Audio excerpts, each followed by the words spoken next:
ఆడపిల్లలపై అత్యాచారం చేయాలనే ఆలోచన వచ్చిందంటే భయపడేలా శిక్షలు అమలు చేసేందుకు చట్టాలు రూపొందిస్తామని ఆంధ్రప్రదేశ్ హోంమంత్రి అనిత అన్నారు. గంజాయి, కల్తీ మద్యానికి బానిసలై వావి వరుసలు మర్చిపోతున్నారని, పోర్న్ సైట్లు కూడా మైనర్లను చెడువ పట్టిస్తున్నాయని, పిల్లలకు సెల్ ఫోన్లు ఇచ్చే ముందు తల్లిదండ్రులు జాగ్రత్త పడాలని, స్కూల్లో విద్యార్థులకు వాటిపై అవగాహన కల్పించాలని ఈ సందర్భంగా మంత్రి సూచించారు.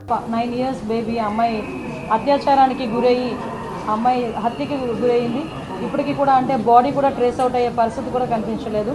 సో ఇటువంటి సిచ్యువేషన్స్లోని మాట్లాడేటప్పుడు కూడా చాలా క్లియర్గా ఇటువంటి సంఘటనలు ఎందుకు జరుగుతున్నాయి, ఇది ఒక ఎత్తు అయితే నిన్ననే మనం చూసాం ఒక 6 నెలల పసికందు నిజంగా వాడిని రాక్షసుడు అనాలో వాడిని ఏమనాలో కూడా అర్థం కాని పరిస్థితి ఉంది.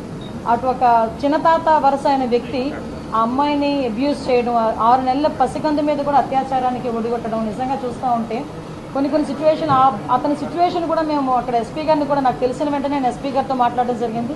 ఎస్పీ గారు చెప్పడం కూడా ఏంటంటే కంప్లీట్గా తాగిన మైకంలో, ఎంత తాగాడంటే ఈవెన్ పోలీస్ స్టేషన్కి తీసుకొచ్చిన తర్వాత కూడా అతనికి తెలివి రాలేదు, అప్పటికి కూడా అదే మైకంలో ఉన్నాడు.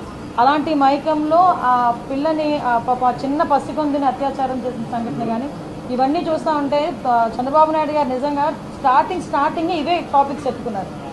మేము కూర్చున్న తర్వాత అసలు ఎందుకు ఈ పరిస్థితులు వస్తున్నాయి, ఎందుకు ఇటువంటి సిచ్యువేషన్స్ ఎందుకు మనం ఎదుర్కోవాల్సిన అవసరం వచ్చింది, ఎందుకు లిక్కర్ మీద, గాంజా మీద, డ్రగ్స్ మీద మనం ఎట్టి పరిస్థితులు ఉక్కుపాదం మోపాలి.